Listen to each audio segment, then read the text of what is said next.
izo ni imbaraga zo kwinjira mu mbabazi z'Imana. That is the power of dwelling in the mercy of God. Njya nifuriza abantu ngo niba mwabyumvaga. I wish you understand. Hari igihe umuntu yicarana umujinya we. Sometimes people sit with their anger. N'urwango rwe. They will sit with their hatred. Akajya rubyinirira. And they would sing to that hatred. And they would nurse that hatred. Ngo jewe me, ntabwo bampaye agaciro. They did not value me. Kajewe njatangara. I'll say I'm surprised. Uzi ko umuntu ashobora kwica umurimo w'Imana. Do you know that someone would kill the work of w'Imana and the plan, the work of God? Sometimes I train pastors. Bishop akagukubita ibaruwa. Bishop would give you a letter. Yakwimura yagushyira ahantu. If they move you from one parish to another. Murabizi hari igihe nari mbaye bishop habayeho gato. You remember I was going I almost became a bishop, and hanyuma bigeze hejuru hariyo. And when you reached there, ngo basanga ntabishobora. And they found that I couldn't manage. None abantu baraza barambwira. And they came and told me. Ariko Antoine. They said, Antoine, ngo rwose ngo ntuve mu murimo w'Imana. Please keep serving. Kwa? I was like, why? Murambwira ko nareka umurimo w'Imana ngo nuko basanze ntashobora kari akazi. Serving the Lord because I've said I can't be a bishop. Umuntu umwe se babiri se batatu se igihumbi. One person, two people, 1,000 of them. Baza kunde mu mutima. They were They were telling me to take heart so that I would not leave serving the Lord. And I told them, if you knew who you were talking to, I am in the favor of God. I live under the mercy of God. There is nothing that could discourage me to serve God. Even if you put me to prison, even if you kill me, you cannot stop me from serving the Lord. Because I entered into the power of the mercy of God. Because what Jesus used to save me is a lot. That's what made me release the anger that I had. Because I had seen what Jesus on my behalf. If you want to look like me, do as I did. Do as I did. Forgive. Remember someone that Jesus cured of the blindness. And he told him, do you see well? See, he said that I can see, but I could see people are like trees. You could call me a dog. If there was someone in the Bible who once saw people as trees, maybe this one is like that one, the other one, because his eyes are not working well. Because if you call me a dog, I'm not going to be a dog. There are easy things to forgive. If someone calls you a dog, someone is called you a beggar, and you have money, there are things that are easy to forgive, but are difficult to people to forgive. But except when you are in Jesus, and you know that you are forgiven a lot. There are three things that I want to talk about. One, forgiving is a culture of kingdom of God. If you want to be a member of the kingdom of God, you have IREMBO RYERA TV. IREMBO RYERA TV.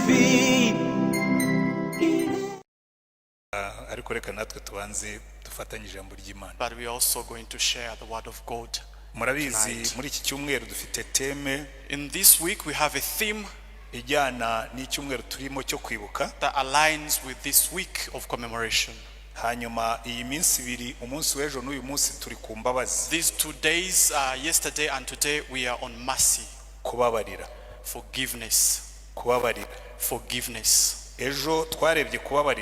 Yesterday we looked at forgiveness. ngo kwinjira mu kuba no kubaho mu mbabazi z'Imana, Living and receiving the mercy of God. hanyuma uyu munsi dufite teme ivuga ngo nukubabarira nkuko Kristo yatubabariye. So today we have a theme that says forgiving as Christ forgave us. ariko reka mbanze mbibutse bimwe mu byo twabonye ejo mu But I bijyanye would like to remind you some of the things we talked about no yesterday kwakira imbabazi no gutura mu mbabazi that z'Imana. align with receiving and living in the mercy of God.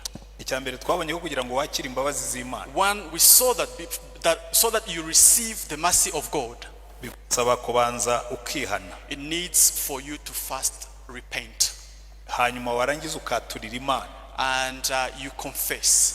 kuko abantu benshi bibwira yuko Imana izababarira kuko ari Imana y'imbabazi. Some people think that God will forgive you before you confess, ariko ntabwo ariko Imana ikora. but that's not the way God works. kandi hari abantu batekereza And there are some people who thinks, akakubwira ngo ariko and they will tell you ngo nubundi ko Imana ibabarira that God forgives. ngo kuki ngomba kuyibwira, Why do I have to confess? ngo kuki ngomba kuyibwira, Why do I have to confess to God? ngo ubwo se ntibizi. Doesn't God know it? Ibyo niko wowe wibwira, That's the way you think, ariko yo siko yabivuze. but that's not the way he said it. hari umuntu twaganiraga ejo, There's someone that I was talking to yesterday. yari ari hanze, He was abroad. ni umuntu wize He is an educated uba person mu Bufaransa, who lives in France, ariko yashakaga kongera akavugurura agakiza ke ko yigeze gukizwa ariko ageze aho but he wanted to recommit to the salvation because he had backslid. akambwira ati ariko kuki Yesu yagombaga gupfa, And he was asking me, why did Jesus had to die? kuki Imana itaretse ngo tujye dusaba imbabazi hanyuma itubabarire. Why didn't God say, let us ndamubwira nti ibintu by'Imana ujye ubifata nk'iby'Imana, and I told him, God things are God things. ariko kubera ko wize reka nkufashe But kubyumva neza. because you are educated, I'm going to help you to understand it. ni ufashe formule When you get a formula, zo muri algebra in an algebra formula, ukazapurika muri trigonometry, and you apply them in trigonometry, ntibikora, it doesn't work kuko buri domaine igira amategeko yayo. because every domain has its rules. rero domaine yo mu Mana So the domain in God, nayo ifite amategeko yayo. it has its rules. niba ugiye kubabarirwa, When you're going to forgive, to be forgiven, when you're niba going to be ugiye forgiven, kubabarirwa, if you're going to be forgiven, Imana irakubwira ngo God will tell you banza wemere ibyaha byawe, to first confess and accept your sins. nurangiza ubyature, And after accepting them, you ubisabire confess them and ask for amaraso ya forgiveness. Yesu azakweza And the ibyaha blood byose. of Jesus is going to cleanse you. twabonye umugisha dukura mu gutura mu mbabazi z'Imana, We looked at the blessing we get from living in the mercy of God. ibintu bine. We saw 4 things. cyambere iyo dutuye mu mbabazi z'Imana When we live in the mercy of God, tubona amahoro atarondoreka, we receive peace that is surpasses all the understanding. amahoro arenze uko twayamenya. The peace that surpasses all the understanding. icya kabiri twabonye dukuramo, The second thing we saw that we get from that, imbabazi ziduhesha ibyiringiro. mercy gives us hope. Pawulo aravuga ngo Paul says, ngo Imana itarimanye umwana wayo ku bwacu, if God did not, if God would give His Son, ngo niki itazaduhana hamwe nawe, what can He not give us? ngo niki kizadutandukanya n'urukundo rw'Imana, What can separate us from the love of God? ngo mbese ni ibibazo, Is it problems? mbese ni inzara, Is it hunger? mbese ni ubukene, Is it poverty? ngo mbese ni ugutotezwa. Is it torture?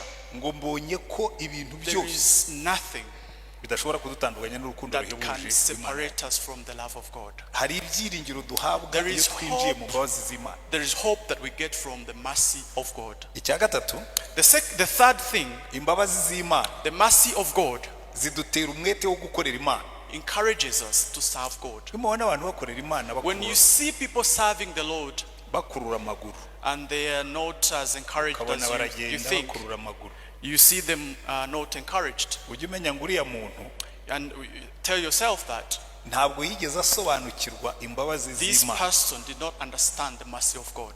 Pawulo aravuga ngo Paul says, ibyo nkora nkiri muri uyu mubiri what I do when I'm still in this body, ngo mbikoreshwa I do it kubera ko nzi umwana w'Imana wankunze akanyitanga. Because I know the Son of God that sacrificed himself for me. Hallelujah. Hallelujah. Kumenya umwana w'Imana wagukunze akakwitangira. Knowing the Son of God that sacrificed himself for you nibyo bigutera gukorera Imana. Encourages you to serve God. Hanyuma icyakane dukuramo, the fourth thing that we get from it, kumenya imbabazi z'Imana, knowing the mercy of God, kumenya ko Imana yakubabariye, knowing that God forgave you, gutura mu mbabazi z'Imana, dwelling in the mercy of God, biguha imbaraga zo kubabarira abandi. it gives you power to forgive others. Nubona umuntu udashobora kubabarira, when you see a person who could not forgive, nuko atigeze atekereza ko nawe ari umunyabyaha, it is because that they did not think that they were sinners. nuko atigeze atekereza uburyo Imana yamubabariye. They did not think that they were sinners and they were forgiven. Muribuka inkuru Yesu yatanze, You remember a story that Jesus gave umugaragu wari wababariwe amafaranga menshi, of a slave who were forgiven a big debt. hanyuma ngo ahura na mugenzi we wari urimo udufaranga duke, and he met a friend who was in a small debt. aramubwira ati urampa amafaranga yanjye nutayampa ndakuniga. And he told that friend that you're going to give me my money. If you don't give me my money, I'm going to kill you. We yababariwe amamiliyoni, He was forgiven a big debt, amunaniwe kubabarira amajana. but he cannot forgive a small debt. Hanyuma ngo baragenda babibwira shebuja, And they went and told their master about it. ngo biramubabaza, And he was unhappy. ngo aramuhamagara aramubwira, And he called him and told him, wa mugaragu mubi we, you bad slave, nakubabariye umwenda munini I cyane, forgave you a big debt, none ntushobora kubabarira mugenzi but you wawe cannot forgive your friend umwenda w'amanjwe w'amajana. a small debt. Ati bagushyire muri gereza. Let them put you in prison. Buriya rero natwe Even for us, iyo twamaze gusobanukirwa urukundo when rw'Imana, we understand the love of God, reka mbereke uburyo urukundo rw'Imana rufasha umuntu let kubabarira. me show you how the love of God will help you to forgive. Icyambere, One thing, iyo winjiye mu rukundo when rw'Imana, you enter into the love of God, ruguha imbaraga zo kubabarira. it gives you power to forgive. Kuko igituma abantu benshi batababarira, The reason why people do not forgive, aravuga ngo buriya se mubabariye, they will say, if I forgive you, ngo ibi bintu akazongera kabinkora. what if they do it again? Ariko burya ikintu igituma atabigukora, But the reason why they don't do it, iyo uzi ngo nge ntuye mu mbaraga z'Imana, when you know that it is from the power of God, iyo uzi ngo ntuye mu mbabazi z'Imana, when you know that you live in the mercy of God, umenya ngo izi mbabazi z'Imana, you know that this mercy of God, uriya nshobora kumubabarira I can forgive this person ko n'ubundi ntacyo azantwara, because they will not do anything about me. hanyuma akamubabarira. And then they forgive them. Uwo mupasitori nimumwihorere yikorera akazi ke muhuguke. Leave that pastor to do whatever he's doing. Hariye abantu baranga, wumva nanjye ndarangaye. Amen. Amen. Rero gusobanukirwa imbabazi z'Imana Understanding the mercy of God, nibyo bidufasha kubabarirana. it helps us to forgive. Ndagira ngo dusome amagambo dusanga mu Efeso, We are going to read words that we find in Ephesians, amagambo dusanga mu Efeso ibice 4, Ephesians chapter 4, turava ku murongo wa 30 verse 30, tugere ku wa 32. verse 32. Aravuga ngo chapter 4, Chapter 4, verse 33. ngo kandi ntimuteze agahinda umwuka wera w'Imana. Chapter 4 verse 30. Verse 30. Kandi ntimuteze agahinda umwuka wera w'Imana washyiriweho kuba ikimenyetso kugeza ku munsi wo gucungurwa, gusharira kose n'uburakari n'umujinya n'intonganya no gutukana hamwe n'igomwa ryose bibavemo. Mugirirane neza, mugirirane imbabazi, mubabarirane ibyaha nk'uko Imana yababariye muri Kristo. And do not grieve the Holy Spirit of God, with whom you were sealed for the day of redemption. Get rid of all bitterness, rage, bitterness, rage, and anger, brawling and slander, along with every form of malice. Be kind and compassionate to one another, forgiving each other, just as in Christ God forgave you.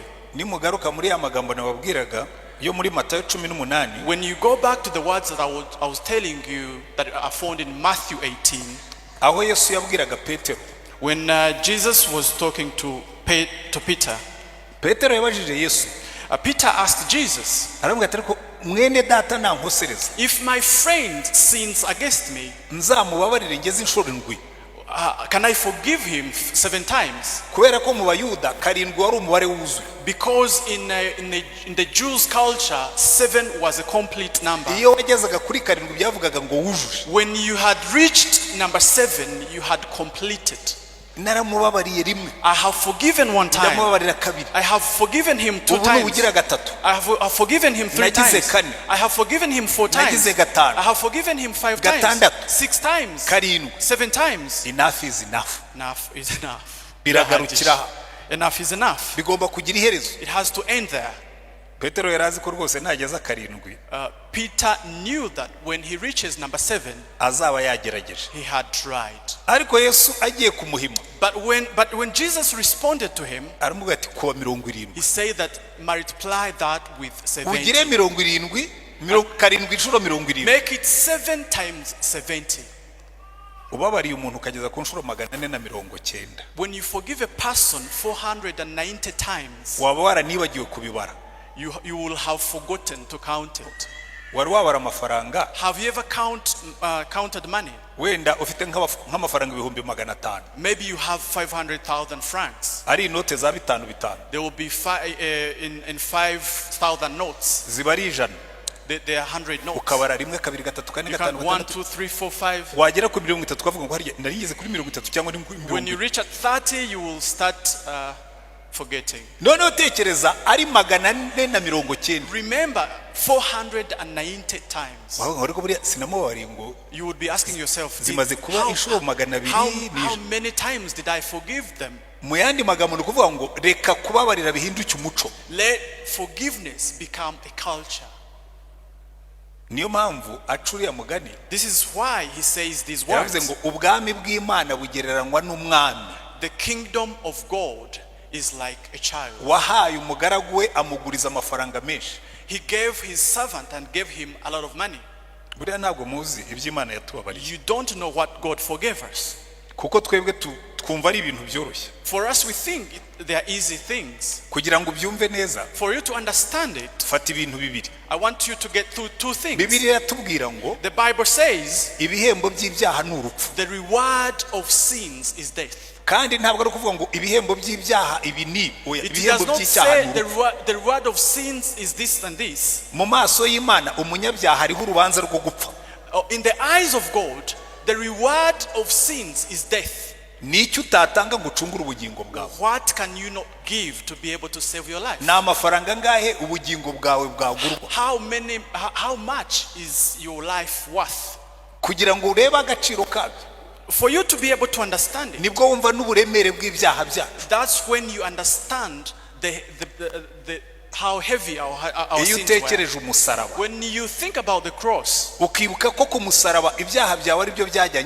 you remember that on the cross it was your sins that put Jesus on the cross, that's when you understand.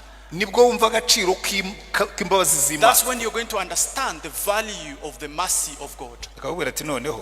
And then you say, you were forgiven much, as much as your life. You're forgiven much, as much as the blood of Jesus. That's what you were forgiven. That's the value of it. You are in a very big debt. You are in a big debt that equals the blood of Jesus. You have 1,000 francs, 50,000 francs, you have 100,000. An abuse, someone has abused you. Does it equal the blood of Jesus? Sometimes I am surprised. umuntu ashobora kubabarira uwamwambuye amafaranga. You could forgive someone who did not repay you your money. Ariko bikakugora kubabarira uwakwisimuka. But it will be difficult for you for someone who abused you that you are a dog. Nyamara ubundi jewe ungisimbwa. If you call me a dog, nshobora kukureba. I'll look at you. Abana kuzi ko buryo dera rwaya amaso. And I will say, Odell's eyes are not working well. Muribuka umuntu Yesu yigeze guhumura amaso. Do you remember someone that Jesus cured of the blindness? Aramubwira turabona neza. And he told him, do you see well? Ati ndabona. See, he said that I can see. Ati ariko ndabona abantu bameze nk'ibiti. But I could see people are like trees. Jewe ushobora kunyita imbwa. You could call me a dog. Niba hari umuntu wigeze kubona abantu bameze nk'ibiti. If there was someone in the Bible who once saw people as trees, uyu ashobora kuba umuntu ameze nk'imbwa kubera ko areba nabi. This one is like that one, the other one, because his eyes are not working well. Kuko kunyita imbwa ntibiri bungirimo. Because if you call me a dog, I'm not going to be a dog. Burya hari ibintu byoroshye kubabarira. There are easy things to forgive. Ngo umuntu yakwisa imbwa. If someone calls you a dog, umuntu yakwisa ingegera. someone is called you a beggar, kandi witunze, and you have money, hari ibintu byoroshye kubibabarira. there are things that are easy to forgive, ariko bigora abantu kubibabarira. but are difficult to people to forgive. Kereka iyo ukuze muri Yesu. But except when you are in Jesus, ukamenya ko wababariwe byinshi, and you know that you are forgiven a lot. ariko hari ibintu bitatu nshaka kubabwira. There are three things that I want to talk about. Icyambere, One, kubabarira ni umuco w'ubwami bw'Imana. Forgiving is a culture of kingdom of God. Umuntu wese ushaka kuba uwo mu bwami bw'Imana, If you want to be a member of the kingdom of God, agomba kwimenyereza kubabarira. you have to be able to make forgiving a culture. Reka mbibereke. I'm going to show it to you.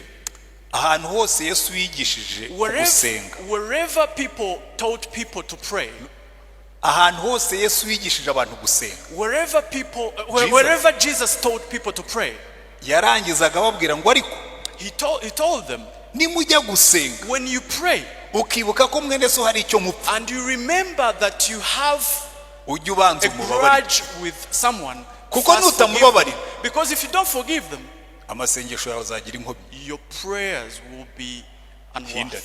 will be hindered. Kubera ko uri uwo mu bwami bw'Imana. Because you belong to the kingdom of God. Iyo ugiye kugaragara imbere y'Imana, When you show up in the presence of God, ishaka ngo ugaragare nk'umwana wo mu bwami He would bw'Imana. like you to look like a son in the kingdom Naho ubundi and a yuje daughter in the kingdom. Imana ishobora kuvuga ati ariko uyu mwana But sometimes when you show up, God will say, this child of mine, mfite abantu tutajya tubyumva kimwe. there are people that we do not understand it in the same way. Umwe afite umuco mubi, One has a bad culture, mubi, a bad habit. ibintu bibi birakora. There are two things that he does. Akunda kunsaba amafaranga. He asks me money a lot of Kandi times. ibyo byo ntabwo ari bibi. But that is not too bad. Ariko ingeso ebyiri afite. But two habits. Arabanza akanyandikira. He will first Kohereza text me. SMS. He will send me an SMS. Ni kanaka. I'm this person. Nyoherereza amafaranga 6,000 kuri iyi nimero. Send me 6,000 on this number. Gutyo. Like that. Hacaho iminota, After a few minutes, kampamagara. they will call me. Hello. Ko narebye nkabona ntacyo urashyiraho. I have checked and you haven't loaded the money yet. That's a true story. Nimugire ngo n'urwenya. Iyo ni inkuru ya nyayo. It's a true story. Nahogaretse ufite ubuhe burenganzira ku mutungo wawe? Iyo entitlement uyihabwa ni? Where do you get that entitlement upon my things? Ntabwo uri mu ndangamuntu yanjye. You're not registered on my national ID. Nta nubwo uri no mu ya data. You're not even registered in Habe my father's national ID. Siniya mama wacu siniya. You're not registered in any of our family Akagimuhago. IDs. Ngo ariko urumva ngo. And he will start arguing with me. Ingeso ya kabiri agira. The second habit that he has, Iyo nabaye umwana mwiza. when I am a good person Nkayamwoherereza. and I send that money to him, Ntabwo ajya avuga ngo thank you. he will never say thank you. Umva kandi si rimwe si kabiri si It is gatatu not once, twice, or thrice. narabimubwiye I have told him. igituma wowe bingora no kugwa The reason why it is difficult for me to even wumva ufite give you money, uburenganzira ku mutungo you have entitled me to my things. kandi niyo maze kuguha ntushima Even if I give you, you don't even say thank you. habe noneho yarangiza nkayamuha And afterwards I give it to them. nkategereza ko nibura yikosora nkabibura And I will wait for them to reconsider and say thank you, and he will not. buriya rero natwe niko tumeze We are also like that.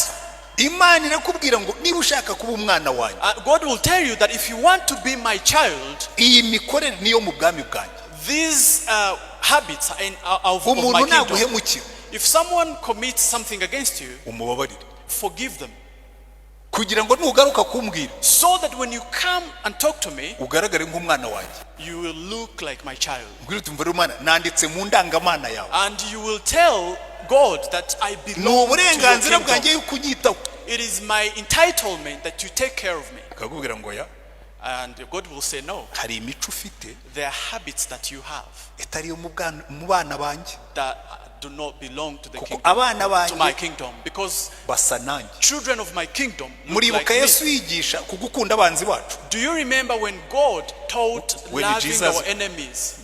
yaravuze ngo He said muri matayo 5 in Matthew chapter 5, 43 kugeza kuri 48 43 to 48, ngo mukunde abanzi banyu mubasabire umugisha love your neighbors and pray for them a blessing, ngo kugira ngo muse na so wo mu ijuru so that you could look like your Father in heaven. kimwe mu bigaragaza ko turi abana One b'Imana of the things that shows that we are the children of God, nuko dukunda abanzi bacu it is that we love our kavuga ngo niba neighbors. usuhuza abagukunda If you greet those who love you, ukaguriza abagukunda and you have a lot of people that love you, ngo ibyo n'abapagani barabikora those ones, even pagans do it. so ngo nta kintu special kirimo There's nothing special. ngo ariko niba ushaka gusa na so wo mu But ijuru if you want to look like your Father in heaven, ukunda abanzi bawe love your enemies ubasabire umugisha and pray for them a blessing. buriya rero mushobora kumva ari ibintu byoroshye Sometimes you think that is easy. njya numva abantu bigisha Some people, I hear people preaching ngo mubabarire that forgive ngo mwibagirwe and forget. iyo numvise umuntu yigisha gutyo When I hear someone preaching that, ndavuga ni guaranteed I will ibi nshobora say kubirahirira this is guaranteed. uyu muntu nta muntu yigeze ababarira This person has never ever forgiven kuko niba ari anyone. ikintu gikomeye kibaho mu buzima Because what I've seen that is very difficult in life, ni ukubabarira umuntu wakubabaje it is forgiving someone who has hurt you, cyane cyane yakubabaje koko especially when they have hurt you well. njya mbabwira hano I always tell you here, ngewe njya kwiga kubabarira when I was learning to forgive, nari mfite igiseke kiruta kiriya I cyuzuyemo had umujinya a big basket that is bigger than that one, that is full of anger. najyaga nicara I would sit filimi igaturuna and the film would turn, nkibuka 61 and I would remember 1961 abantu baje iwacu when people came to my house bafite impiri and they were having machetes and no clubs they were having wooden clubs. umugabo umwe we yari yaranze kumva mu bwonko A guy, one man who I always remember, baraje bakubita papa they came and beat my dad, basiga ameze nk'uwapfuye and they left him half dead. uwo yari afite impiri irimo imisumari imeze gutya That one had a club that had nails twe twari twicaye mu clipped nguni in it. We were seated in a corner yo mu rugo in our house, twicaranye na mama and we were seated with our mom. araza afite impiri He came with a club arayibangura and he held it like undi this, mugabo aramufata and the other guy held his hand aramubwira ngo ya and he says, no, ngo ntabwo twica abagore n'abana we don't kill children and women. ngo amaraso yabo ngo atera umwako Their blood has omen. ariko uwo mugabo wabanguye impiri But that person that held the club, hari agakabutura papa yari amaze iminsi anguriye there was a short trouser that my dad had bought for me. muzi udukabutura bajyaga bagurira abana dufite amaburuteri. Do you remember these shorts that had they had threads like noneho yari yagafashe baradusahuye nyine bafata So ibintu they had stolen our things, and yari akambaye mu mutwe amaburu tera amanutse hano kunuza utuguru tureba hejuru. so he was wearing that short in his head. Nuno munsi I see the picture. Even today I see that picture in my Iteka head. ryose iyo nibukaga Every time when I remembered, nabonaga afite iyo mbiri I could see him having that cloud yambaye agakabutura kanjye mu mutwe. and wearing my short in his Niyo head. twahuriraga mu muhanda Even whenever I would meet him, sinamusuhuza I wouldn't greet him. kandi we ntiyibuke ko yantwariye But he didn't remember that he took my ntiyibuke ko short. yabanguye imbiri irimo imisumari And he didn't remember he had a club that has nails in it. kajya avuga ngo agasuzuguro kaba nako. And he would say, your arrogance. namureba nkavuga nti uwampa imbiri nka ya yindi wari ufite ngo nyigukubite And I would tell to myself, if I had a club like he had, I would put it, or I would use it to hurt him as well. ibyo byari mu giseke cyanjye. That was in my basket. 63 In 1963, papa baramwishe. they killed my dad. yakundaga kujya Bugande kurangura ibintu He used to go to Uganda to buy things. nkagira ngo yagiye i Bugande I thought he had gone to Uganda, naho baramwishe. but they had killed him. twamenya naho yaguye. We didn't even know where they killed him from. ngiye kwiga muri primaire When I started primary school, ubwo imyaka ibiri nyuma 2 years after, babaza mama they asked my mom, uyu muhungu yitwa nde. this boy, what's his name? Rutayisire Antoine. He's called Rutayisire Antoine. se yitwa nde. His dad, Karasira Petero Karaveri. he's called Karasira Petero Karaveri. ariho cyangwa yarapfuye. Is he alive or he's dead? mbona mama arandebye And my mom looked at me areba mwarimu and looked at the teacher arongera arandeba. and then looked at me. ntiyari yaratubwiye ko papa yapfuye. He had never told us that our dad died. ngira ngo yatekerezaga ati waretse nkabwira uyu mwana akabanza agasohoka nkabikubwira. Maybe she was thinking, why is he asking me these questions in front of my kid? Why don't they wait for my kid to leave? ariko mwarimu arwetse uri murakerereza abandi. And the teacher said, you making me. you are making others read. Yeah. ahita ari kubita hasi ati yarapfuye. And then my mom said that his father died. umva nabaye nk'umuntu worosha uburingiti bukonje. I was like a person that they have covered with a cold blanket. numva ikintu cy'igikonje kinyinjiyemo. I felt coldness in my bones. papa yarapfuye. My dad is dead. yapfuye ryari. When was he bamuhambye killed? he. Where is he buried? yishwe n'iki. Who killed him? ibibazo biratangira bizungurira mu mutwe. And I had all those questions in my head. ndaturika ndarira. And then I cried. noneho mama arandeba. And then my mom looked at me. nawe biramucanga. And she was confused as well. kambwira ngo ururizwa n'iki. And she was like, why are you crying? watinye kuza kwiga. You don't want to go to school? duhita dutaha. And then we left. ngenda ndira inzira yose. I went crying all the way. papa yarapfuye. My dad is dead. yishwe n'iki. What killed him? yapfuye ryari. When was he bamuhambye killed? he. Where is he buried? icyo kibazo cyangumyemo. Those questions remained in my head. ntangira kujya nicara nkigunga. And I would sit alone. noneho ngiye kwiga. When I went to school, mpura n'abandi bana. I met with others tukajya tuganira. and we could have conversations. usanga nabo ba papa babo barabishe. And I found that there were dads also were bakajya killed. bavuga ati kandi ba papa bacu And they would say our dads bishwe n'abahutu. were killed by Hutu. mpita nandika umuhutu wese yaba mwiza yaba mubi mpita nandika ngo nanga abahutu. In my head I confirmed that I hate Hutu people. ndabizi ubu abari kuri za kamera I know that those who are on the bazakata camera, wako ngako. they are going to clip that one. ibyo ndabimenyereye. I am used to that. ariko sinzareka kubivuga. But I cannot. umuntu yeze kumaza ngo ubu buhamye igihe wakabutangiye ngo kuki utabureka. People will tell me, you always give that testimony. Why don't you stop? ndavuga ni impamvu bubabangamira. I tell them that the reason why you are uncomfortable when I say it, nuko ibyo jyewe nihannye mu kibifite mu mutima. because it is because the things that I confessed and repented, you still have them in your ubwo heart. igiseke cyanjye haba hiyongeyemo ikindi. And in my basket, I also added that. twize primaire turayirangije. We finished primary school. tugiye secondaire. We went to secondary school. 73. In 1973, baratwirukanye. they chased us. umva icyo gihe bwo That n'ibisongo n'ibiki. They were having clubs and all sorts of weapons. noneho conclusion yanjye ibirashimangira. And then my conclusion was confirmed. Aba bantu niba data baramwishe wenda afite icyo bapfaga. If they killed my dad, maybe he had a problem with them. Wenda hari icyo bapfaga. Maybe he had a problem with them. Ariko batwigana. But these ones we studied together. Ko ntawe nahemukiye. I have never did anything against them. I don't hate anyone. Baratwirukana kubira. Why are they chasing us? Mpita ntira conclusion. I stamped on it. Abahutu ni babi n'abana babo bakari babi. Hutu people are bad and their children are bad. Ergo ndimo ndakura. And I am growing up. Urwango narwo ruzamuka. Hatred was also increasing. Njya muri university. I went to the university. Ubwo ndimo nasimbuka n'utundi twinshi. I'm also jumping other many things. Urwango ruragaburirwa. Because hatred is fed. Tujya gusaba buruse. When we were asking for scholarship. Icyo gihe twebwe twajyaga bya online byari bitaraza. There was no online services systems. Twebwe twajyaga kuzuza kuri ministeri. We could go to the ministry and fill forms. Twari nabakeye. We were even few. Habagayo umugore. There was a woman. Abana bose baramutinyaga. Everyone feared her. Twamwitaga monima. We called her monument.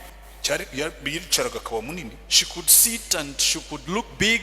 Yari afite ukuntu areba n'umujinya. And she had a very mean appearance. Abana bakamwita monima. And my fellow children would call him. Not children, we were young men. My fellow young men would call her monument. Abana bose bajyaga muri scholarship office. Those who would go to request for scholarship, they would come back saying there is a monument that we have seen there. I went and entered and saw the monument. And she took my papers and looked at them. And she looked at them. And when she looked at my identity and looked at me and looked down and looked at me and took my papers and threw them down, I said, I was like, this woman doesn't know me. Why is she throwing down my papers?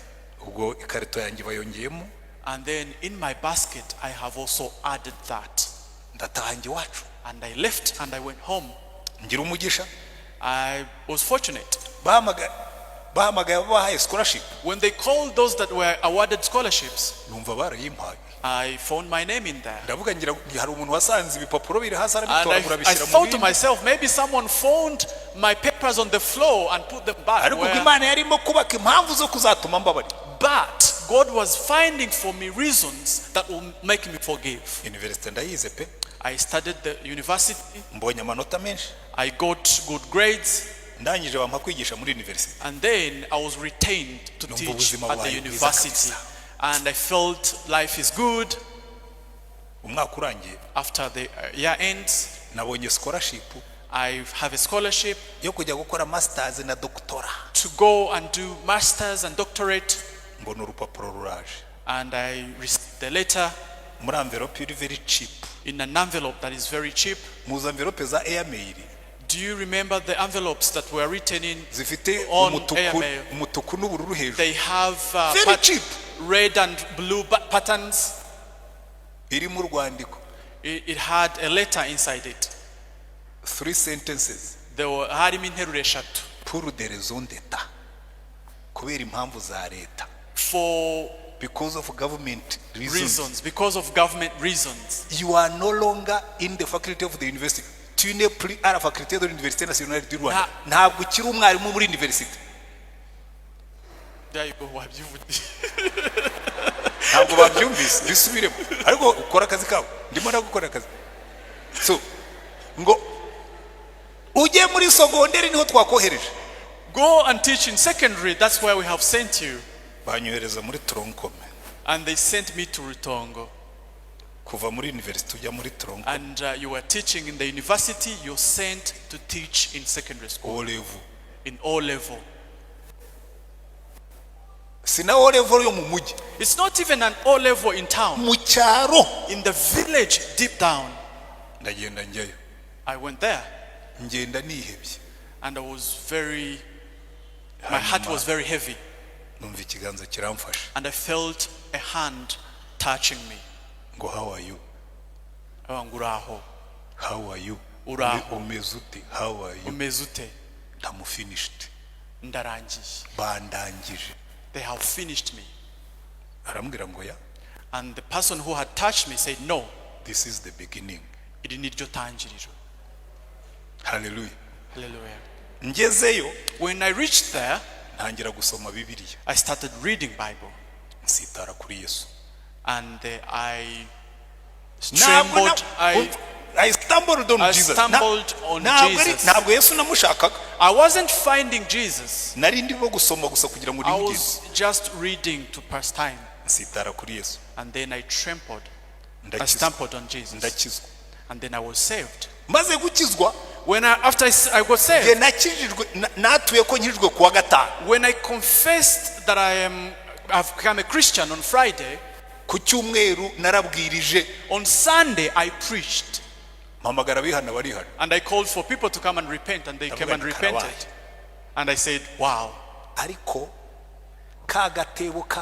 But my basket of hatred, the clubs, not knowing where my dad was killed from, the weapons that were used against us, coming from the university and going to the O level, I had covered it up. I am preaching. And people loved me, and they were inviting me to preach. And I could preach, and people would come forward and repent. But whenever I would sit with my closest people, I would tell them, I will preach Hutu people to go to heaven. But in my heart, they don't have any place. Let them go to heaven. Let the God that created them receive them. But I would go. One day Jesus held me. I was reading the story of Jesus when he was on the cross. I felt the anger that was in my heart rising.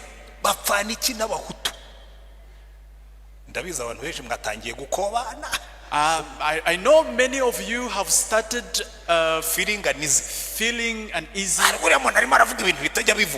And maybe you're saying in your hearts that I'm saying things that shouldn't be spoken. We are in Rwanda. You have them. I used to have them. Maybe you don't have them. Maybe you didn't even have those things like I had. So this million that was killed, who killed it? Is it tsunami that killed that million? Is it an earthquake that killed these people? Isn't it that basket of hatred that is in your heart? I confessed mine. I accepted them and I confessed them and I repented and I entered into the mercy of God.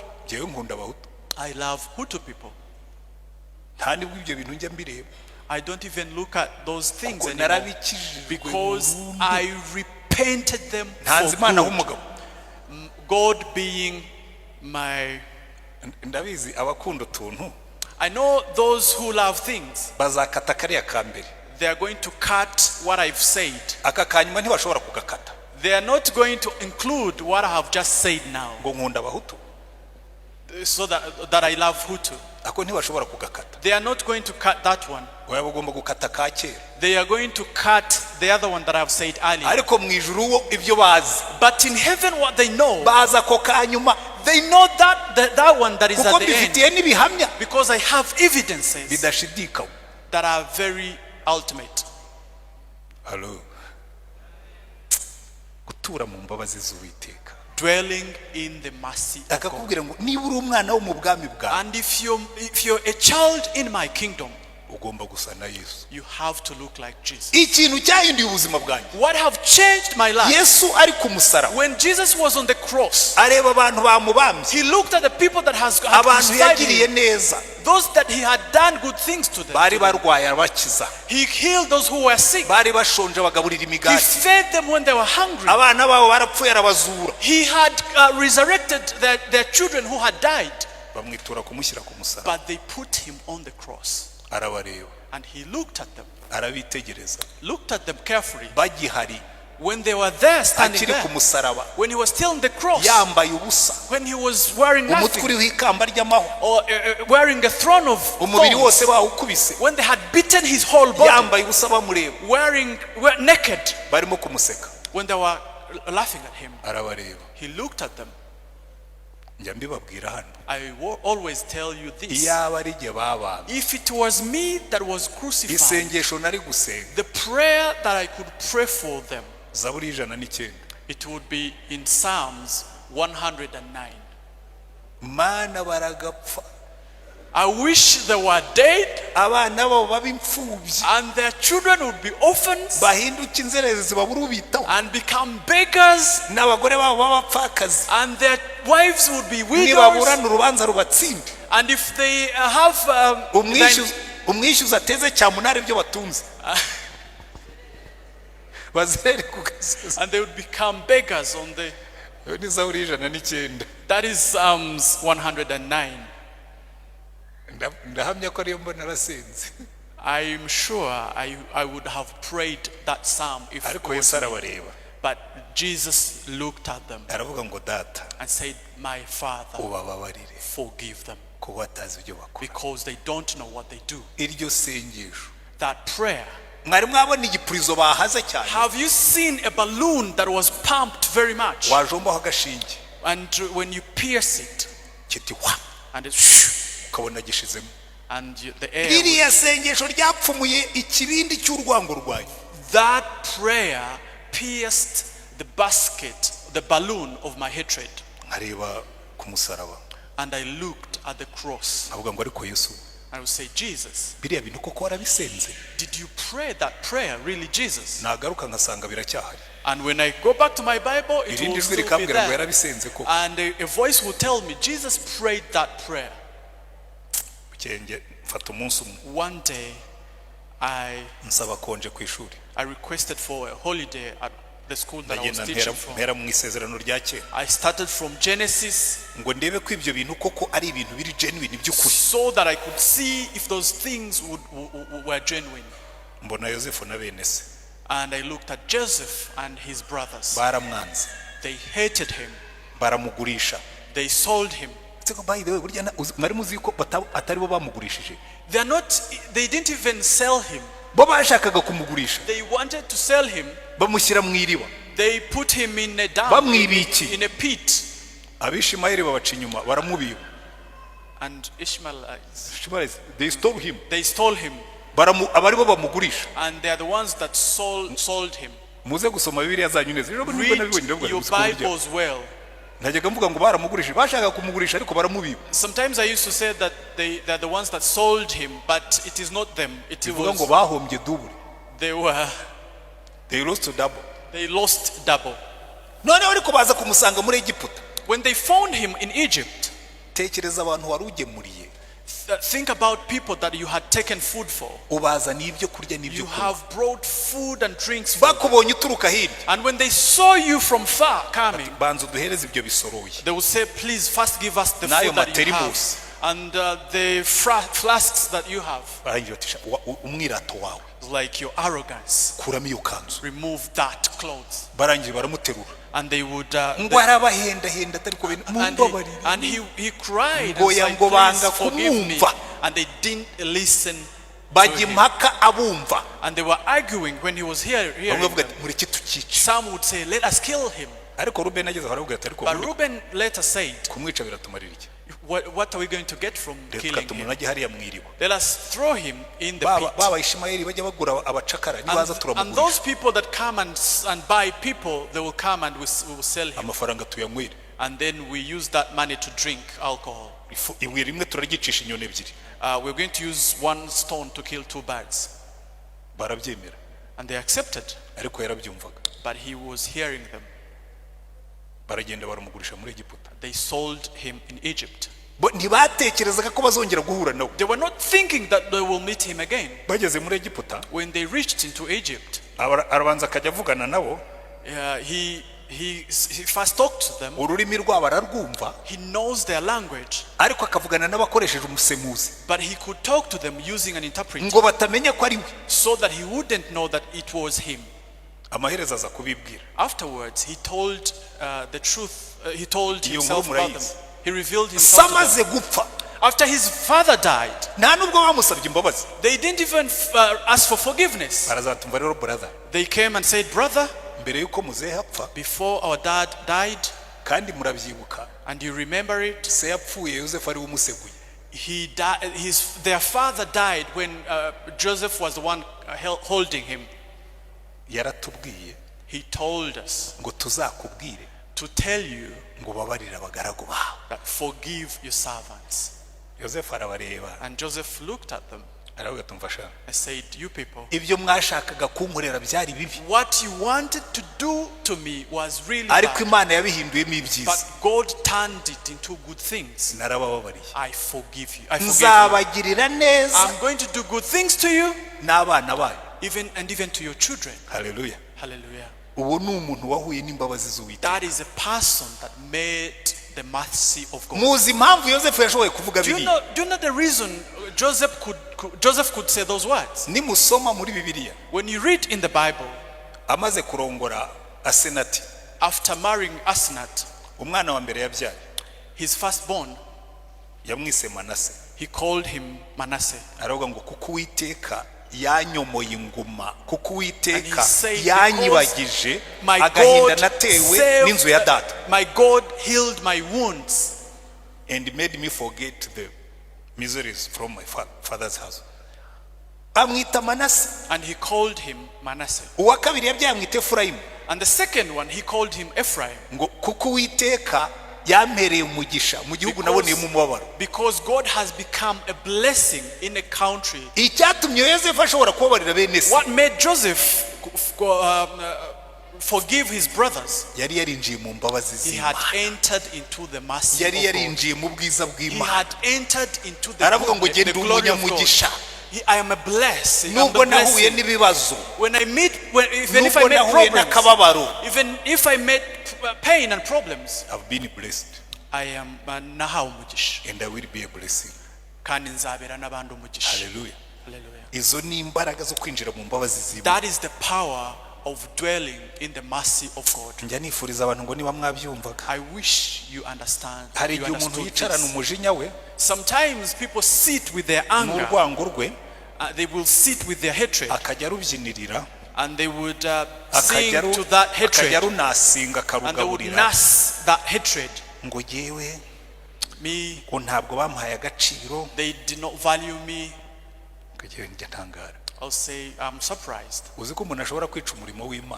you know that someone would kill the work of and the plan, the work of God? Sometimes I train pastors. Bishop would give you a letter. If they move you from one parish to another, you remember I was going I almost became a bishop, and when you reached there,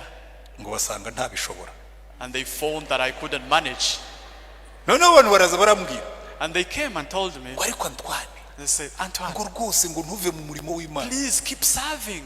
I was like, why? Do you think serving the Lord because I've said I can't be a bishop? One person, two people, 1,000 of them, they were mwene da wihangane They were telling me to take heart nture ku murimo w'Imana so that I would not leave serving the Lord. Diwa mwari muzi wo mubwira And I told them, if you knew who you were jewe talking muri to, favor I am in the favor of God. jewe ntuye munsi y'imbabazi I z'Uwiteka live under the nta mercy of kintu God. gishobora kunca intege mu There gukorera is Yesu nothing that could discourage me to serve niyo God. wambwira ngo uramfunga Even if you put me to prison, niyo wambwira ngo uranyica even if you kill me, ntabwo ushobora kumbuza gukorera Yesu you cannot stop me kuko from jye serving the ninjiye Lord. mu mbaraga z'imbabazi Because z'Imana I entered into the power. kuko ibyo Yesu mercy yantazeho of ni God. byinshi Because what Jesus used to save me is a lot. icyo nicyo cyatumye ndekura umujinya nari mfite That's what made me release the kuko anger that nari I had. nabonye ibyo Yesu yakoze ku bwanjye Because I had seen what Jesus kambwira ngo on niba my ushaka behalf. gusa niba ushaka gusa nanjye If you want to look like me, do as I did kora nkuko nkora. do as I did Kora nkuko nakoze. ubabarira baguhemukiye Forgive, kuva mu bwana kugeza aho ugeze forgive those. narabababariye we Forgive people. ndaruhuka we And I felt good in my heart. nshaka gusa na Yesu If you want to see to look like Christ. gusa ikibazo One problem. ndashaka gusa nawe Yesu umucunguzi ariko akantu kajya kanyica One problem. nyamara sinsa nawe bose barabizi mukiza mwiza umfashe se nawe by'ukuri amen Amen. kubabarira nk'uko Yesu yatubabarira Forgiving like Jesus forgave us. haleluya Hallelujah. Stefano niwe ndangirijeho Stephen, hanyuma nsoze I'm going to conclude from Stephen. nabwiye ko ari abantu ngiye kwigisha ariko ubu nabakerereje I am going to preach somewhere else. ariko reka nangirize kuri Stefano I'm going to conclude from Stephen. Stefano baramufashe They captured Stephen baramushyize imbere y'urukiko and brought him to the courts of law, baramubeshyeye and they lied about him. ariko igihe barimo kumubeshyera But when they were lying about him, nutumbira Yesu look at Jesus. bose bazamenya Everyone se will know. bazamenya kubana bare kubugome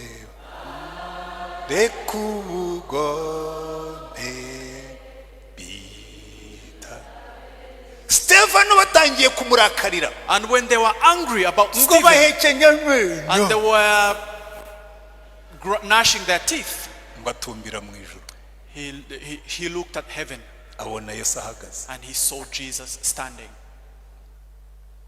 ngo bamurebye When they looked at him, ngo babona asa na marayika. he looked like an angel. How do you look when the world is gnashing their teeth?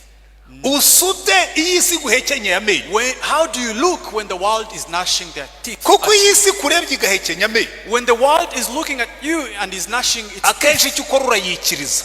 you respond. Bahekenya amenyo nawe ugahekenya ndi. When they are gnashing their teeth, you gnash yours as Imwe well. ndetse ukabwira ati jewe ntabwo ndi buhekenya amenyo gusa ndashyiramo n'amabuye. Bijye bivuga. And you sometimes you say, if they are gnashing their teeth, I'm going to even add stones and gnash them as well. And crush them as well. Oya.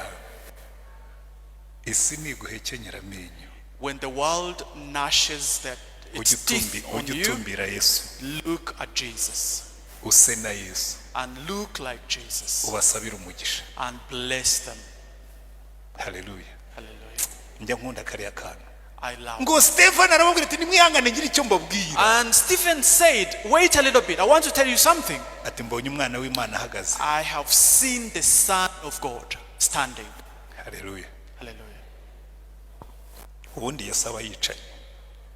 Jesus normally is seated. Ariko iyo tubonye tugiye gupfa. But when he sees us before we die, Arahaguruka akaza he kutwakira. stands up and comes to Ariko iyo receive dupfuye us. dusa na marayika. But that happens when we die looking like an angel. Sha mfite stories nyinshi nababwira. I have a lot of stories that I could tell you. Interahamwe zihagaze imbere y'iwanjye. the killers came to my house ku itariki ya 7 z'ukwa 4. On 7th of April. Bone rabanzi muri kamere yanjye. And in my culture, in my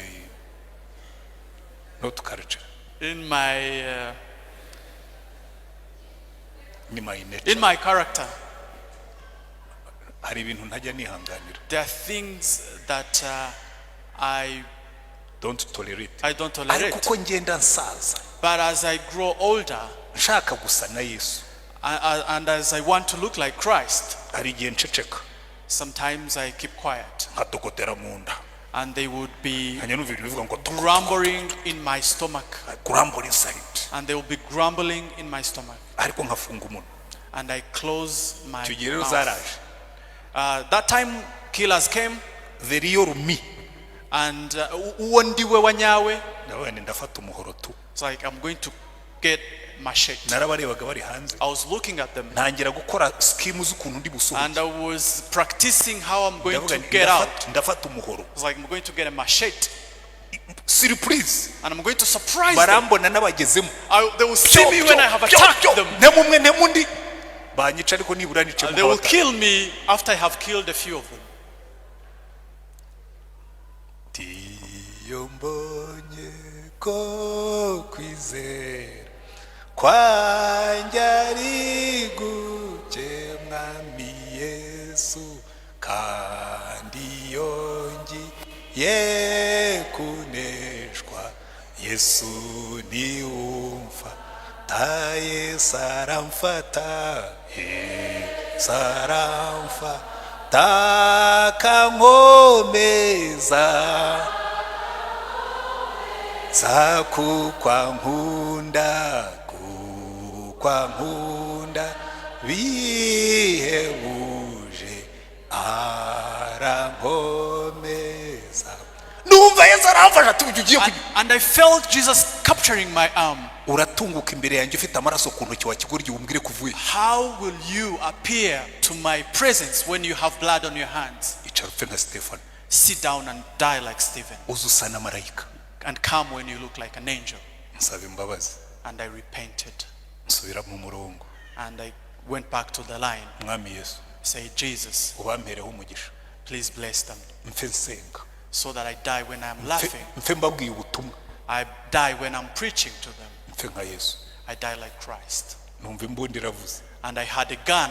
inkotanyi zahageze. And they told me that Imana those that irambwira saved us came. ngo igihe cyawe cyo gupfa si uyu munsi. And God told me that today is not nagira your ngo day banze to die. ndebe uko wabyitwaramo. I wanted to see how you could do it when you're about to die. ndamubwira numva Yesu. I said, Jesus, nari ngitsinzwe pe. I was going to fail. nari I ngitsinzwe. was going to fail. ujye umfata unkomeze. Please hold me. uyu mwami tuvuga. This king that we say, murakamumenya.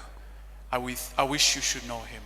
uyu mutima wa Yesu tuvuga. This heart of Jesus that we talk about, murakawugira. I wish you would have it. izi mbabazi z'Imana tuvuga. This mercy of God that we talk about, murakazituramo. I wish you were dwelling in them. wenda wicaye hano. Maybe you're seated in here. hari abantu baguhemukiye. There are people that committed bad erega things to imitima you. yacu iroroha cyane.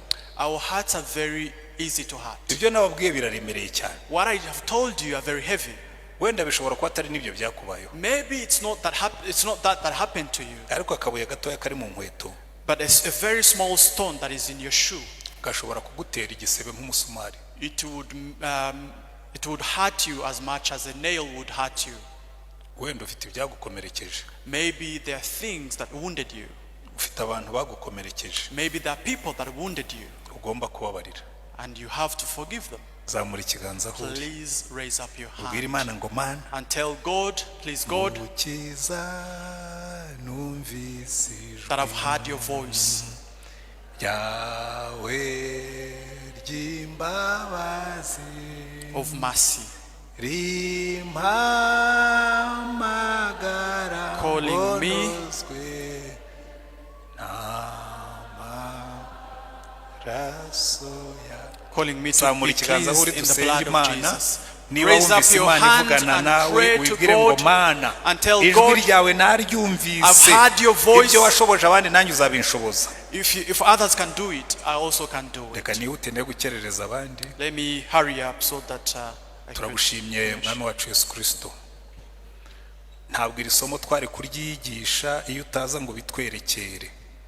Yego nibyo Yosefu yababariye bene se bari baramugurishije ariko yari ariho. Yego nibyo Dawidi yihanganiye Sawuli ariko yari akiriho agihumeka. Ariko we mwami Yesu ubwo bari bagushyize ku musaraba bakwambitse ubusa baguciriye urubanza rutari rwo. Irembo ryera TV, Irembo ryera TV, Irembo ryera TV, Irembo ryera TV, Irembo ryera TV, Irembo ryera